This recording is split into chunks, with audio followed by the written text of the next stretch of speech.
So here we are, doing our best to make sense of the world on a day where it appears to be that senseless violence has reared its head again and claimed the life of one Charlie Kirk. Um,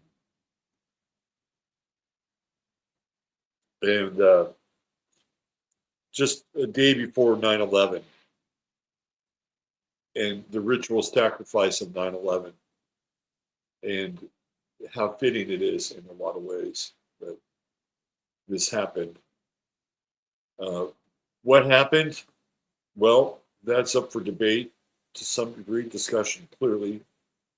There are already the frayed argument. When I say frayed, I'm not saying frayed in the sense that the argument itself is frayed, but fraying at the end, like a rope. You have the frayed argument that this is a staged event. And I would be remiss if I did not at least address this, which I will a bit more over on 15 Minutes of Flame. Keep in mind whether it's a staged event or not. And there are certainly, with all of these events now, there are certain things that will grab one's attention. And perhaps what's hidden beneath somebody's shirt or vest that looks like it should not be there, right? There are these anomalies that are coming up with, there are anomalies that are being looked at. Apparently there's a group of people that were hand signaling prior to the whole thing happening. And again,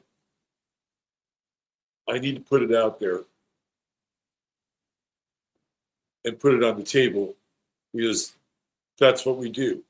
Whether we agree on that, whether we believe in that, whether that's the actual story or not, that's a different discussion.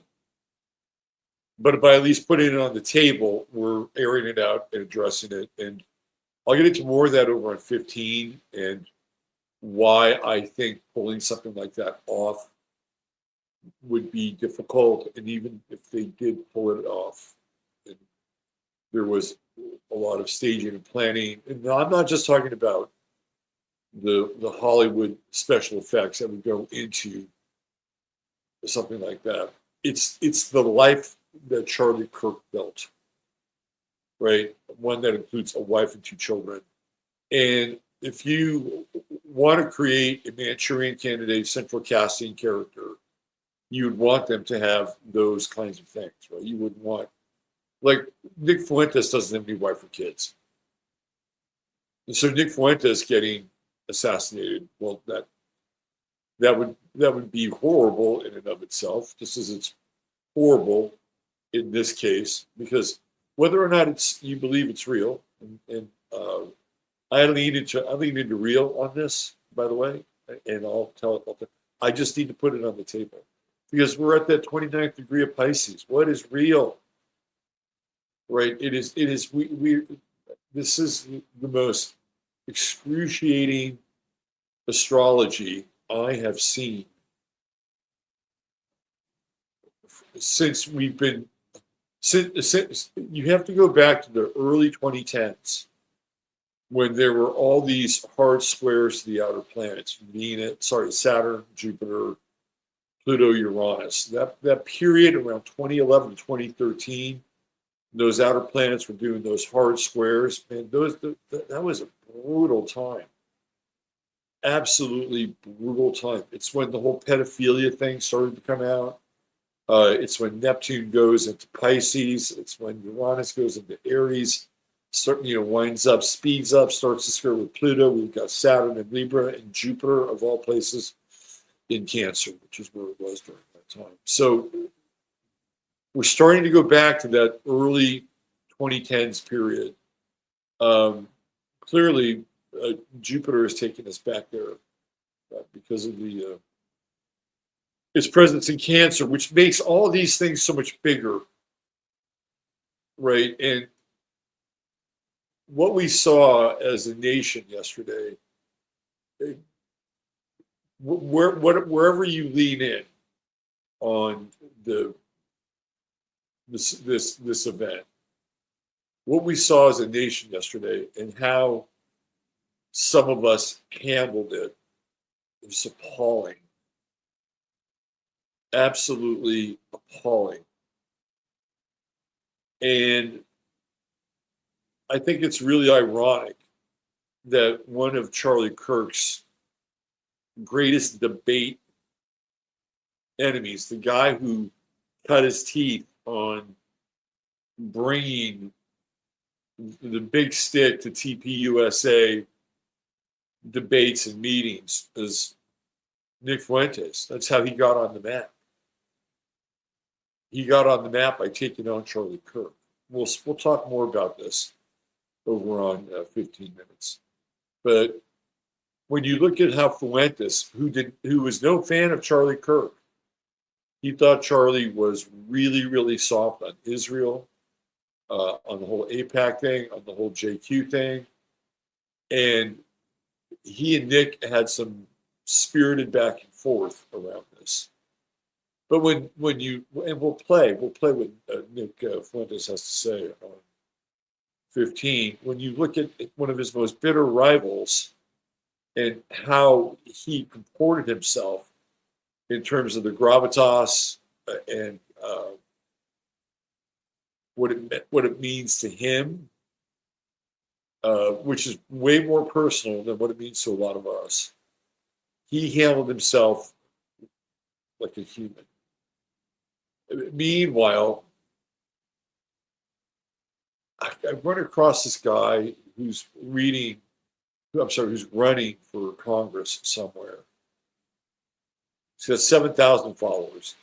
He's got 2,000 more followers than I do on Twitter. If you want to run for Congress and win, you better have more than 7,000 followers, buddy. That's it's a numbers game. He goes. I should probably read it on the show.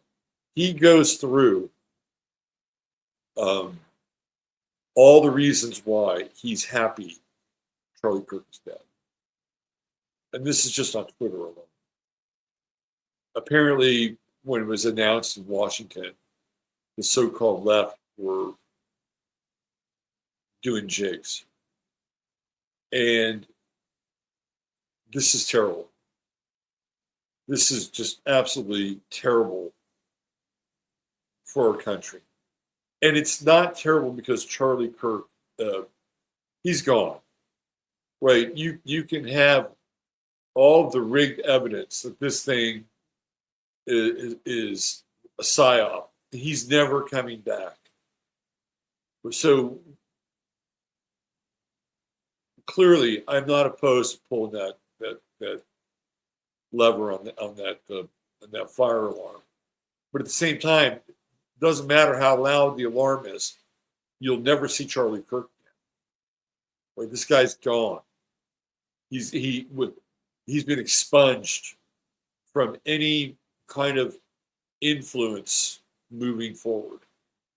And I lean into the guy's gone because I'll get into more of the sort of the logistics, ballistics, and things that would have to happen over on the other side. But I was appalled at how people behaved.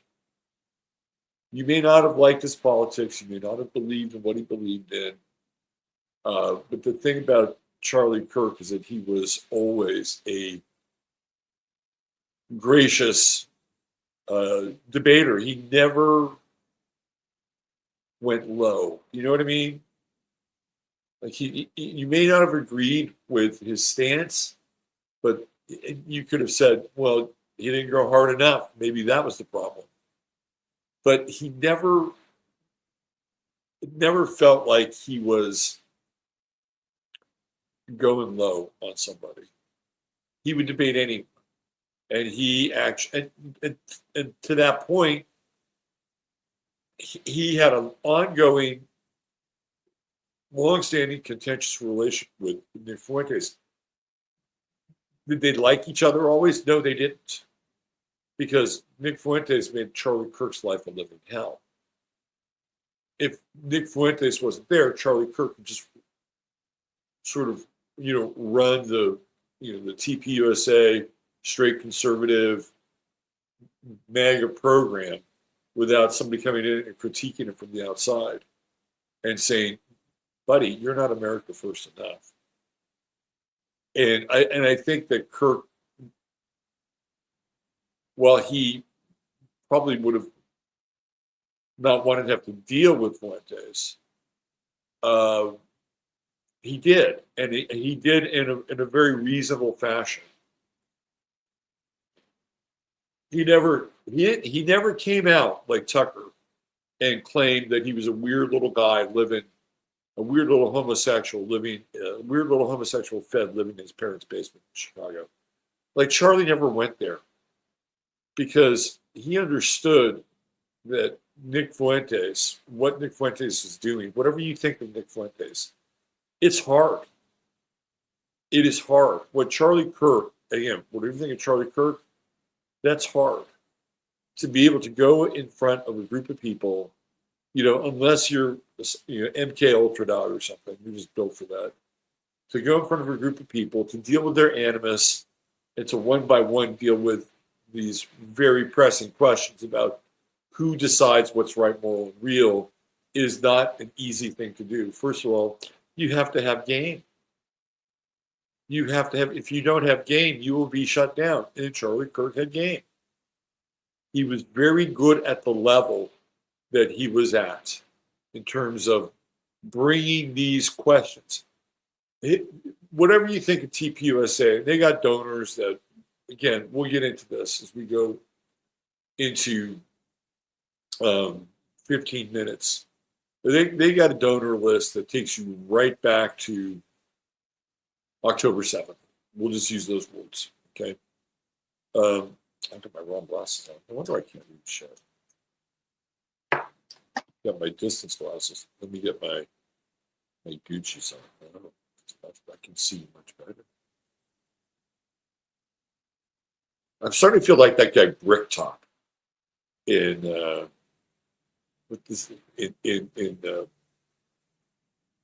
whatchamacallit. I always forget the name of the movie. Lock, Stock, Two Smoking Barrels, first one. Snatch. I feel like Bricktop. I feel like the guy who's got the pigs. For some reason, I feel like channeling. Yeah. By the way, Snatch is one of my favorite movies of all time. It is the ultimate guy film, I think. Snatch is the ultimate guy movie. In fact, it's so ultimately guy. It was directed by a guy named Guy Ritchie. Anyway, I think he wrote it too. Brad Pitt character. Anyway, it's not easy to do what Charlie Kirk did.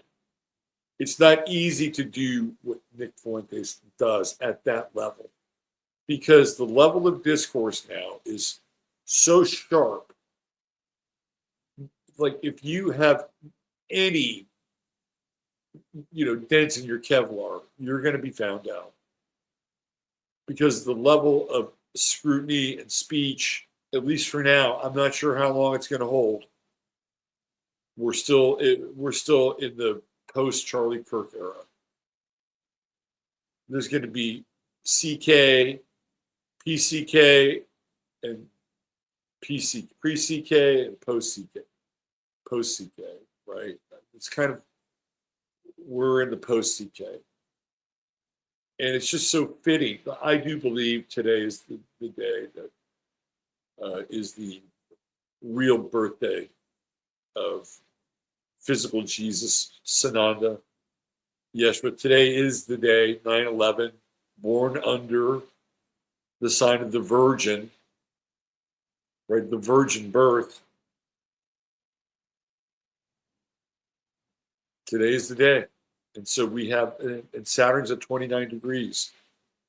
Pisces, which is we get the birthday, right? And because Saturn being at 29 Pisces, we get the death day. we get the resurrection. But the resurrection isn't here. The resurrection is we're right now. I think it's pretty safe to say that America is on the cross, and it is on the cross of Charlie Kirk's suffering. Again, wherever you lean into it, and you could have all the Zapruder tape in the world right now, and if somebody was able to be that guy or that gal that busts this wide open, says, "Hey, this was an op. This was completely fake," and then be able to back that shit up. Well, that's a game changer in a way that we never could have ever imagined. But it's not going to happen. Like, it is not going to happen. Because, first of all, even if it was true, how many times have in this world, speaking of 9/11, because today is the day, of course, it's 9/11, even with all of the hardcore anomalies with 9/11, to this day, people still believe it was a bunch of guys with fucking box cutters who had taken 2 jet flight training lessons in Florida and established a presence there only because they wanted to be on the record that, yeah, look at us. We know how to fly a jet. So you had a flight instructor say, yeah, I took him up a couple times. You don't fly with that kind of, he said, well, they had simulators, flight trainers, and they were able to practice at home on their own. No, they weren't. Anyway, I don't want to make this discussion about 9/11, but we can't not talk about it because 9/11 is here, and this thing it happened so late in the day yesterday that it could happen. You could just roll right into today. And anyway, what I'm saying ultimately is in order to be at that level, you have to have fairly good game. Was Charlie Kirk willing to hit the third rail like Fuentes? Certain signs point to he was open to it. Again, I'll get into that more on 15. I have a video where he seriously challenges the real story of October 7th. You have to understand how dangerous that is. Like, we could all here debate it or agree upon, like, that shit just doesn't happen without some kind of major glitch in their system. And he talks about how wherever he went, it was like he saw young IDF soldiers everywhere with submachine guns. Like, you can't, with Israel's defense systems, they would pick up a fly coming in.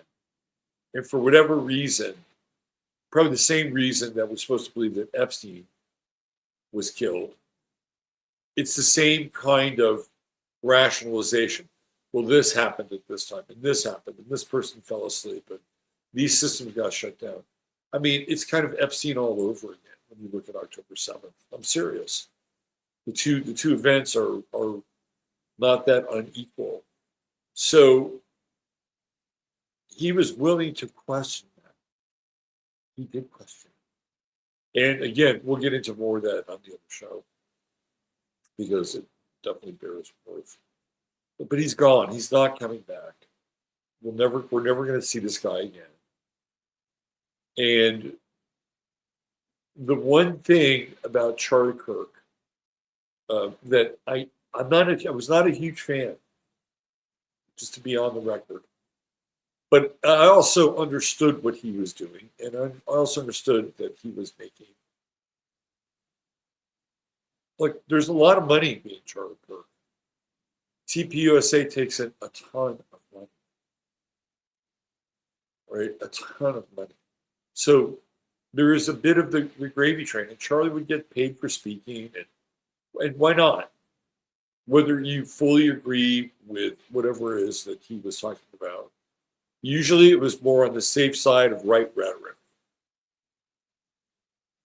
But you can't afford somebody like Charlie Kirk to allow his platform to be manhandled at times by Nick Fuentes. The powers that be cannot afford that, because there's a diffusion effect where, just to give you an example, and again, I'll talk more about this later.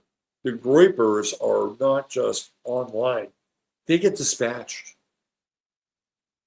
Like Nick Fuentes will dispatch hundreds of his Groypers to an event and have them show up and get in people's faces politely about,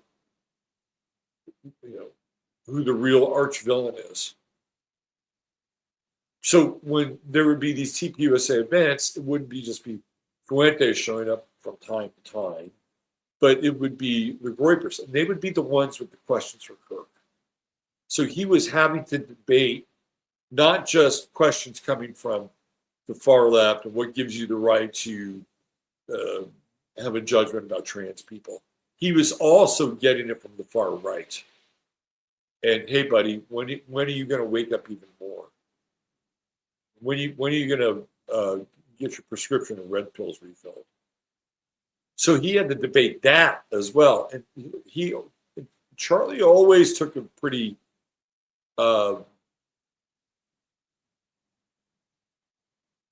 fair approach, I would say. Right? But you have to have game, and he was evolving. And if you're that country, you cannot have that.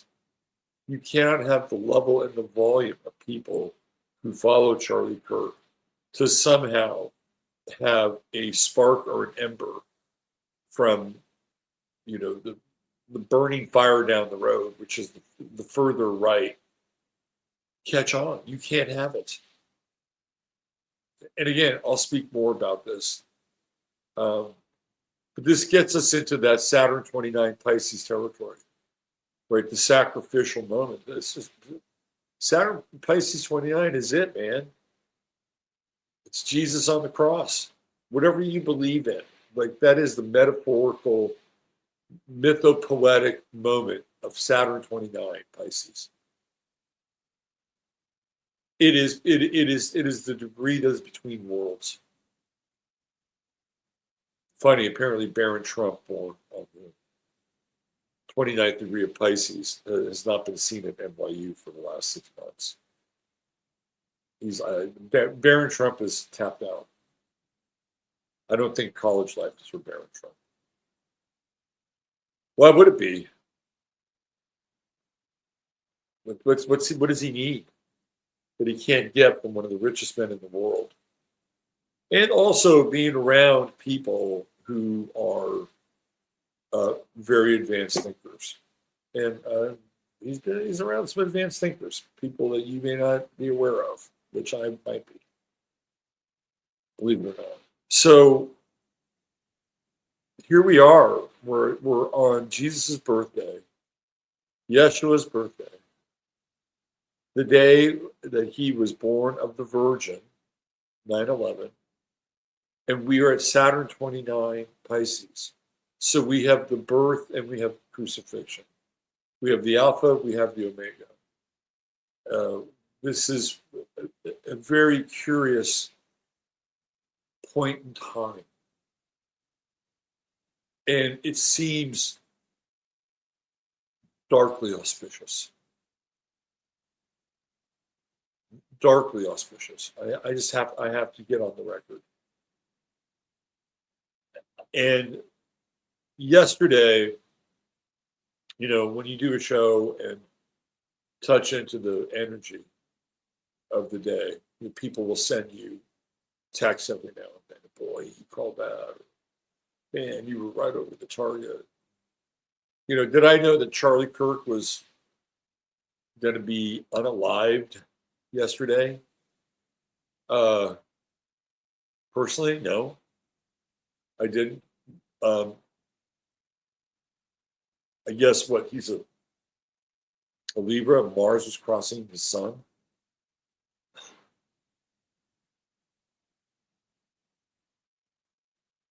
We can take a look at that. But there's the energy. Like I could feel the energy. It was horrible. It was absolutely horrible. And the metaphor that I used was war all at once. That's what it felt like. War all at once. And here we are. It's another part of the full spectrum chaos and dominance of war all at once. I mean, let's just go over the menu. The Israelis bomb Qatar, whatever. You have Poland being attacked by the Russians and their drones because they've allowed their country to be used as a staging point by NATO and whatever the fuck they've got going on in Ukraine. And then you have Irina Zasutska, the Ukrainian, Irina, the Ukrainian, and all that happening, whatever that was, because again, we're in like highly sketch, sus territory. And these events, there was a point where these events would galvanize us. And we could say, fake as fuck, fake as fuck, fake as fuck, or holy shit, right? But they would galvanize us, especially with their propensity for programming us. But now it is so polarizing to even question something. And we have AI into the mix. Welcome to Uranus and Gemini. And what is real? What is real anymore? Again, Saturn. We have this Saturn-Neptune conjunction, but they're out of phase now. Saturn's in Pisces, Neptune's in Aries. They're out of phase. They're out of elemental phase. Something is clearly off in reality. When you have that, even though Neptune's retrograding back, something is completely. So I felt it. Bro. I'm looking at this stuff, and I'm like, this is just crappy energy. Like it's just all going to happen. We're going to turn the faucet on, and we're going to get all these events at once. Right? We're kind of on the cusp of Project Chaos. And that's what I was talking about. And yeah, it's a wide vector, but it's still, and we're not even in this Mars square with like we're in the Mars Pluto square, but we're not in the Mars and Scorpio square, Pluto and Aquarius. That is coming. And I was alluding to that. And that is another like hellish engagement.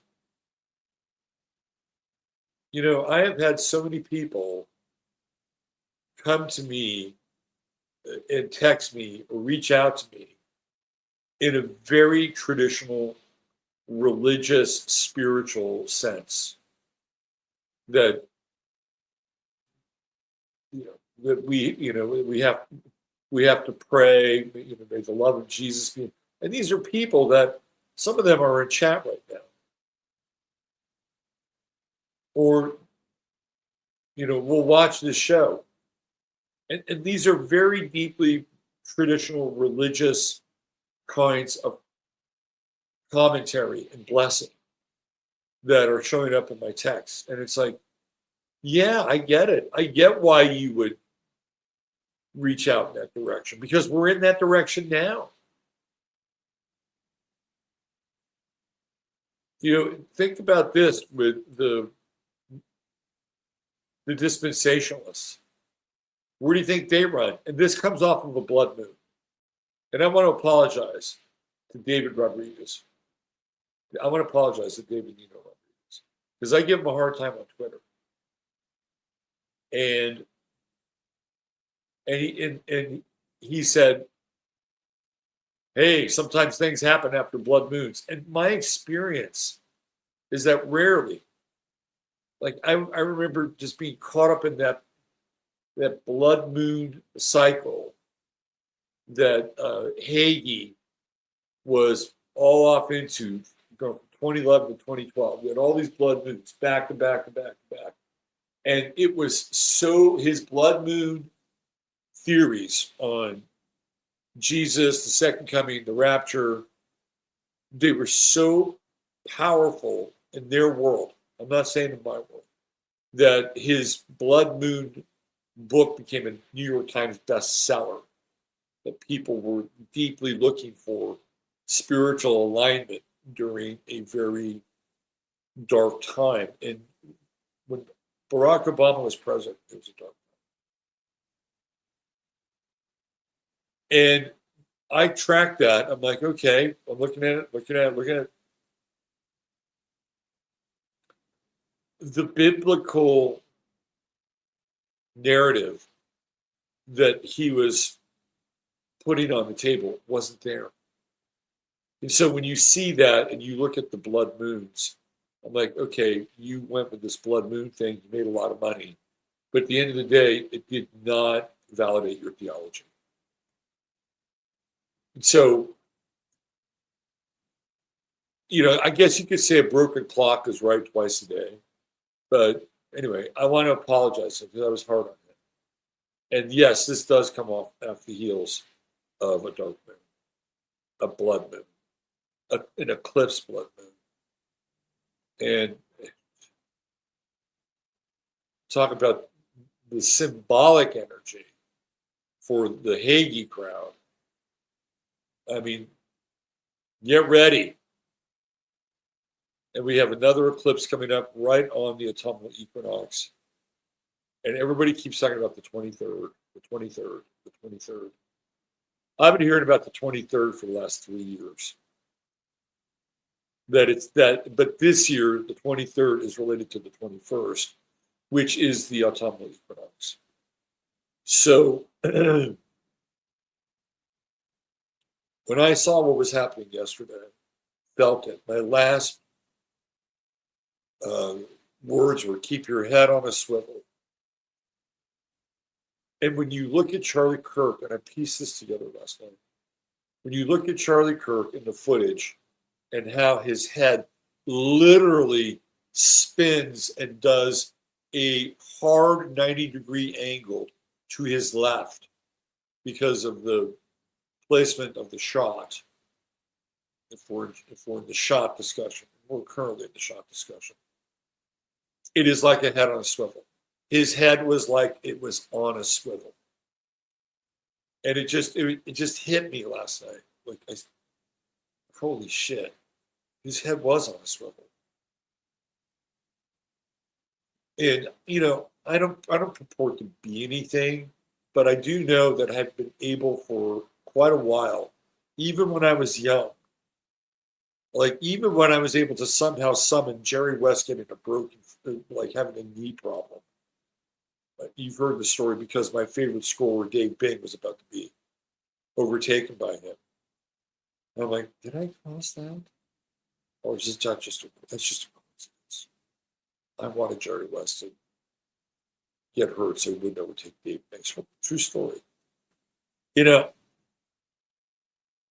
no Edgar Casey, but I have an innate ability to feel things and to understand things and to interpret things before they happen. And I'm not always right. I'm not always 100%, but my track record is really good. And I felt it yesterday. And I didn't know what was going to happen, but I knew that we're not coming back. Like, it is all now. It is all happening now. And where we go from here, God only knows. And we're just waking up. We're just like, they're just now meeting in Washington, D.C. It's like it's 9:40. So today is going to be a super, super active news day. Like more active than any news day. The other thing, too, keep in mind, Tucker has been working on a documentary on 9/11. I do not know anything about it, except that he's been working on this thing. Now, as he begins to launch his documentary, he's got to process Charlie Kirk. Charlie Kirk was a friend of his. Right? They ran in the same circles. In fact, if I'm not mistaken, let me see. I believe Tucker's son, correct me if I'm wrong. I believe Tucker's son might have been involved with Tipping Point USA. Correct me if I'm wrong. I know that he was working with somebody. Was it Joe Kent for a while? Anyway, Tucker's son is following in Tucker's footsteps, and he's working the political channel. So I think he was involved with TP. Correct me if I'm wrong. But again, this is what we have to deal with now. He's going in on the crime of the century. Well, until COVID came along. And now that discussion has to take a backseat. It's like, okay, how much can we take in? How much can our sensory inputs take in? Yeah, because I was prepared to go down a different path today, but this is unavoidable. Now we've got to include that path and this one, and we're just coming off of whatever happened in Charlotte. And isn't it weird that there's a strange connection between Charlottesville and Charlotte, and how in Charlottesville it was all about so-called white supremacy, which, by the way, Nick Fuentes was at Charlottesville. And Charlotte being the inverse, right, where the perpetrator backs up the claims of the so-called racist or the so-called white supremacist or the so-called separatist. It's like the inverse of Charlottesville. It's weird. It's really weird. But again, that's for another show. But I could feel it yesterday. I could feel like it was almost like the blood dripping in the air. You could kind of feel it. And I hate to be the bearer of bad news here, but we're just getting started. And people's faith is going to be tested in a way that is we haven't visited before. So let's see if we can squeeze in some Astro Weather here. Well, while I'm attempting to make sense of this for you and me, by the way.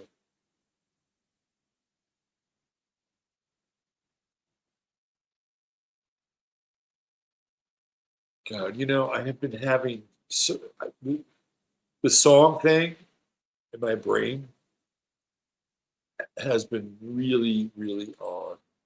And,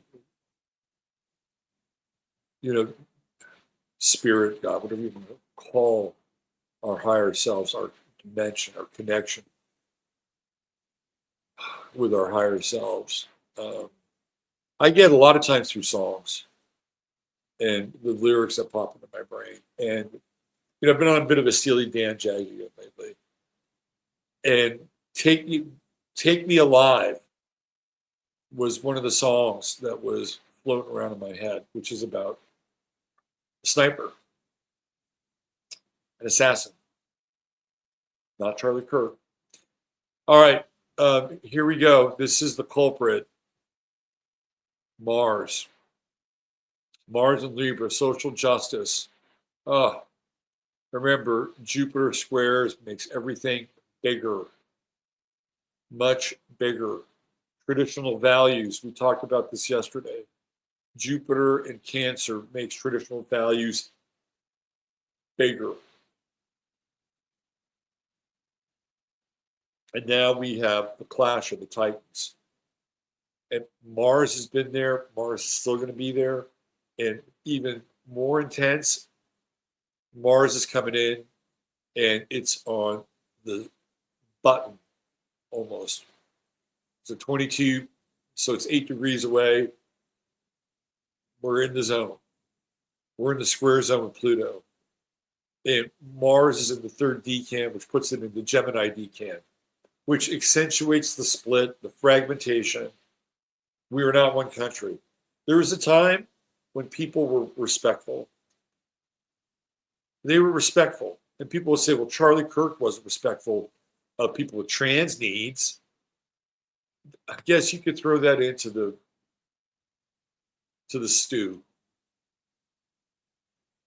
But I think he was. And whatever his failings were on the so-called hard right, he didn't strike me as an evil person. He didn't strike me. He felt like he was somebody who was committed to his cause. And he was smart. He knew. I don't think he.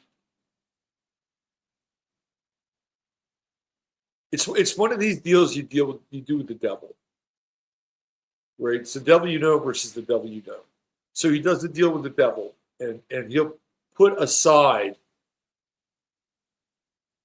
the JQ or 10-7. Like he won't ride that rail hard, like say somebody like Fuentes. But he will, I think, know about it, understand it, and so people begin to make these choices. It's like when you get elected to be president or public office. You say you're going to do all these things. You're well-intentioned, and you might be one of those rare people who does that. And you know who the so-called bad guys are, but you can't go directly at the bad guy, right? You have to come. You have to come in at an angle, right? Your tactic has to be.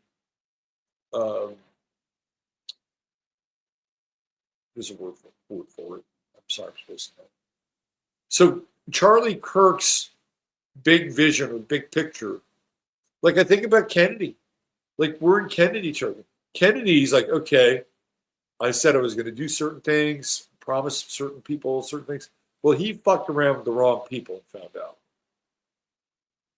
And again, whatever you think, some people are like, oh, that was fake. You know, one of my clients, her husband was the guy. There were 2 brain surgeons that were on call that night in Dallas, and her husband was one of them, passed away. And I've said this story before that they brought JFK. Now Jay Widener thinks it was somebody else, and in the commotion, that JD guy, whatever his name is, maybe, maybe. I'm not sold. And again, whether or not he was a double doesn't matter. Like in our minds and our lives, on that timeline, JFK died. Right? But when we look at JFK, what was he planning on doing? Well, he was fucking around with Israel because Meyer Lansky basically told his old man, look, yeah, you can, we'll help your son. We'll get elected. He's got to leave Israel. That's what he did for about 5 minutes. And he gets elected, and he cannot stand David Ben-Gurion. He doesn't like him. Remember, he's a Roman Catholic. I guess he was an Irish Catholic. He's an Irish Catholic. And the bad blood pre-Vatican II between the Catholic Church and the Jews is palpable. Pre-Vatican II, the Jews are blamed for killing Jesus. They got all that sorted out post-Vatican II. But this is what Kennedy was up against. Right? And he was like, okay, I'm going to make a deal, and I'm going to push the parameters of the deal because my long-term vision is to wake people up. And I think there is some truth to that in the Kennedy case. I do. And so you do a deal with the devil. He did a deal with the devil. He did a deal with the mafia. He did a deal with the Jewish mafia and the Italian mafia. He did a deal with the devil. And when you do a deal with donors, the donor class, who are promoting TPUSA, and you can say shit about blacks, trannies, DEI. They will give you all the powder in your gun for that. You go and you start hitting the third rail, and now you are in dangerous territory. Dangerous territory. And Charlie Kirk could have been one of those guys who had his eyes on the prize. I'm going to cultivate all these people, and then I'm going to slowly turn the battleship around at sea. This is what we're dealing with. We're dealing with somebody who was a deep, deep threat, right? A deep threat. And people get caught up. Sorry, he got caught up in his own success. And we don't really even know like anything about the so-called shooter or sniper, right? And we're in that territory. But this is not going to get better anytime soon. Like we have weeks ahead of us with this Mars-Pluto square and this division between loyalty and conservative values and whether free speech, free guns, like it's all on the table now, and it's bad. Because you have people that are, again, I'll talk more about this, like Redditors, who think that any kind of inflammatory speech now should be canceled because somehow inflammatory speech was responsible for Charlie Kirk's death. Whether it was Charlie Kirk or somebody like Nick Fuentes or somebody who was bringing something to the table that didn't fit inside the TPUSA box, right? Like the messaging was starting to happen outside the box. And we're in a box. The only thing that's not really boxed out is Jupiter, but we're one opposition away from a grand cross. If you throw Chiron into the mix, right? So we have a grand square, cardinal fixed, cardinal fixed. We have the moon in Taurus today. It's squaring Venus. People have broken hearts today. This is a heavy scene. And where does it go? It doesn't get better. It's like the flood in Kerrville. There was the flood and weeks and weeks and weeks of digging out from the refuse. Weeks and weeks and weeks of digging out.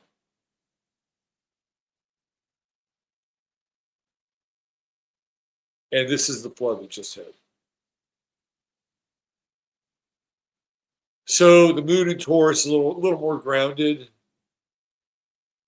but we're coming through that moon Pluto square from yesterday. I mean, this is just heavy weather. There's no two ways about it. This is heavy weather, and it's such a symbolic day. When I remember when I started going down the 9/11 rabbit hole. And I was obsessed with 9/11. And I had two periods of time. One was post 9/11, like right after. And you have to understand the internet at that time was not what it was today. And Alex Jones wasn't even Alex Jones in 2001. I mean, he was, but he wasn't. He's on the record. He's about 9/11 happening. He had insider knowledge. He knew it was coming. That Bohemian Grove sort of made, and he's able to ride that and the globalists for a very long time. The globalists. He's able to ride that for a very long time, right? But back in the day, it's like the people that we looked to and where we found them were in places like Art Bell. And Art wasn't a big 9/11 guy. Like, I think Art knew that he could get canceled with 9/11 in a big way. So you had to really seek this stuff out, right? You had to find Jeff Rentz and Jeff interviewing Jim Mars and then Tex Mars, right? These were the people back in the day that were old school. They were these old school researchers, and they could tell you what was happening, right? But you had to find it. You had to dig it. You had to go into the dirty nooks and crannies to go, holy shit, this thing, there's something about this thing that just does not fly. Literally does not fly. And then, so there was that. And then the internet explodes, right? And then we have chat groups, which we really didn't have in a big way in 2001. I know I was on the ground floor in Silicon Valley. I knew what the technology could do at that time.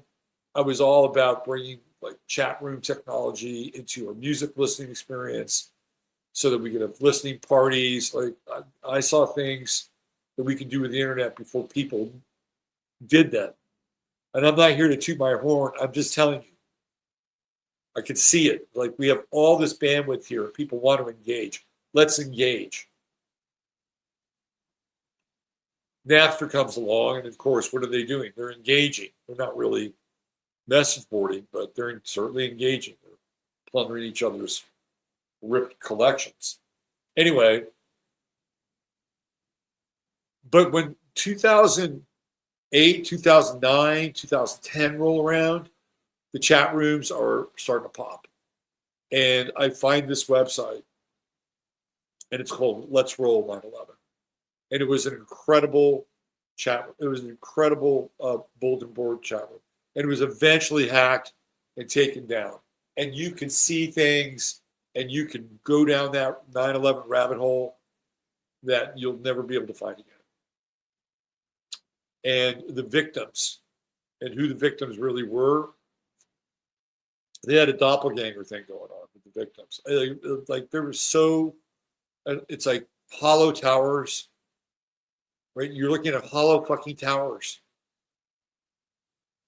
You have the hollow towers theory, which I am a proponent of, is that you had offices like maybe on the first 8 or 9 floors, and then you had some offices at the top, you had windows on the world, and everything in between was hollow. You may have had an office every now and then on one of these in-between floors just to have the presence of a tenant. But those were hollow towers. They were built to be collapsed the way that they were. That's why they collapsed so easily. They were hollow, right? And you find out, you look at this, you're going down the rabbit hole. It's like, well, shit, what else would happen? What else went on at 9/11 historically? And I started to go through this thing, and all of a sudden, the light bulb goes off on my head. This is when Jesus was born. This is the day. It is the day of great desecration. They are going to desecrate this day for eternity, and they are going to laugh behind our backs. That this is the occult reckoning. We are going to remake the world. Right? 2 towers become one to rule them all. And it's on this day, right? And there are Peter Stuyvesant. When I went down this rabbit hole and I started to look at the chart, which that's what we have here, right? And you look at where Mars is, you look at where Regulus is. Like it's kind of a one-time event, right? It's like it's shining, it's bright, it's shiny. It's a hello. That's the North Star. This is the star of the Magi. Born under the Virgin. And you look at this, and I'm looking at all these days. And what was really interesting is when I first did this, I gotta go soon too. When I first did this over on Gaia, I was on Gaia, and I was like, it's one of those things, like you begin to see it all just blow out through your brain. And it's starting with 11/22 and JFK and 9/11 and Jesus and the sacrifice of JFK on 9/11 I'm sorry, 1122, and then you see all the pieces. Gemini, Gemini, Gemini, Gemini. So I was trying to explain to Ryan or Rion the other night, right, dude? You have no idea when you start to add it up. It's like one of those movies, like what's his name, Nash, A Beautiful Mind. I saw it all in my brain, including this day, this birth, right, 9/11, and all these other events which have been scrubbed, by the way. For me, the two main events historically that confirm this is that New York was discovered by Peter Stuyvesant on September 11th. New York, Manhattan, Peter Stuyvesant, the guy kind of floating around, right? Oh yeah, look at all those Tartarian remains. What's going on over here? And then you have the actual construction of the Pentagon starting on 9/11. What was it, 1943 or something like that? It's like, holy shit. 9/11 is a very important day. And one of the things that I think this show is still up on bio. One of the things that I was able to find is that there were so many nuclear tests and blasts. And you say, well, it doesn't exist. Okay. Well, we have nuclear power plants. We know they exist. Dropping a bomb, a hyperbaric bomb, and triggering a nuclear reaction is one thing. Actually triggering a nuclear reaction in the ground is something completely different. They're different processes. So could I believe that something major, all these atomic and hydrogen, and so many of them happened on 9/11. I'm like, you gotta be kidding me. A lot of them are Russian too. And there's only one left, like Wikipedia's kind of scrubbed that from their timeline. There's only one left, but Russia had the Moab, the mother of all like hydrogen bomb explosions, and it's on 9/11. So you just go back and you look at this day, and it's like, and then once you bring this figure, this chart into the equation, it takes on a whole nother meaning. And so we are in uncharted territory. I can't even get into this chart right now because I got to go. We got the ocean. Maybe I'll dip back into it over on 15 minutes. But we're in uncharted territory. And my advice to you, if I have any advice, is to really just watch your emotions. Do not get sucked in. I know we like to use the term loosh. We throw it around. We throw loosh around like, money on shore leave. But this is true, right? Watch your emotions. There are astro dimensional, fourth dimensional tentacles out there waiting to just suck off of you. Right? It's like cancer. What do people do now when they have cancer? They do these incredible fasts because they cannot feed the beast. And the beast is the sugar that the cancer depends upon. It's mostly a fungus. And if it gets that sugar, it will replicate like wildfire, right? So you can't feed the beast. You also can't turn into a robot. See, this is the razor's edge. This is exactly what I was talking about with the Brando metaphor yesterday. We are the snail going up the razor's edge. Too much emotion, and we're played. We're played like a player piano. Just flip the switch, and the roll starts turning, right? And if we don't have enough empathy, we don't have enough heart, right? We're just cold, unfeeling NPCs.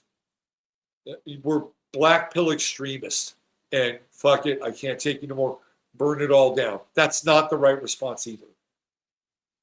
So we're being forced to have a really sophisticated relationship, right? A very sophisticated relationship with what's going on in so-called reality, what will go on in so-called reality. and how we will steward our own ability to steer our own craft through this. And so when people send me prayers, or they're praying for, my health hasn't been the best lately, but like I encourage you, if this is a source for you, I encourage you to stay close to the source, not just for compassion and healing, but strength. We need strength. We need courage. We need to get up in the morning and face the damn day. Like, lives go on, right? In the meantime, Dark City is, this is what Sigurd brought, Dark City is reassembling the matter when we sleep. So we are, you want to talk about a spiritual graduation. This is it. We are in the chamber. We're in the Great Pyramid. And how you respond to these things now is incredibly important. It will slip up, and people will try to trigger us, right? This is the Archon Matrix metaphor. People like, he had it coming to him. Be careful with those conversations. Be careful. And I'm not saying you can't respond, but if you're going to respond, you better figure out where you stand with things. That's where I'm going to leave it. If you're clear and you understand where you stand with things, then you can respond any way you want. When you're not clear, it's best to keep your words to yourself until there's a time where you can respond accordingly. But do not let this eat away at you. Do not let this diminish your capacity for being a divinely infused being. Sometimes that word divine is cheap. It gets tossed around.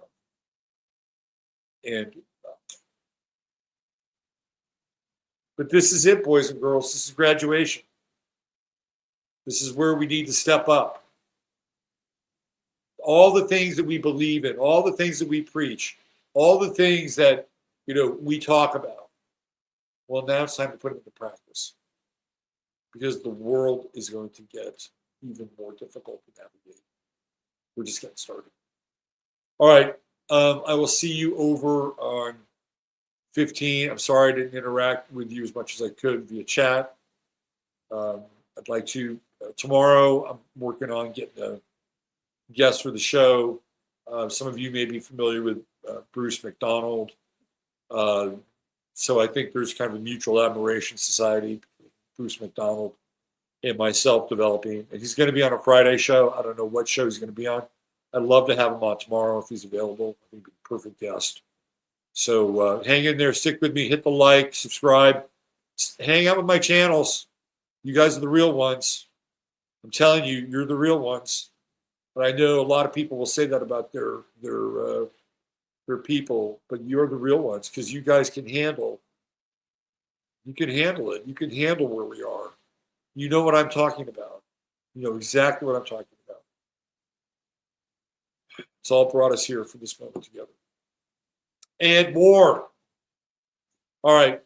Don't forget to breathe. I'll see you over on 15 very shortly.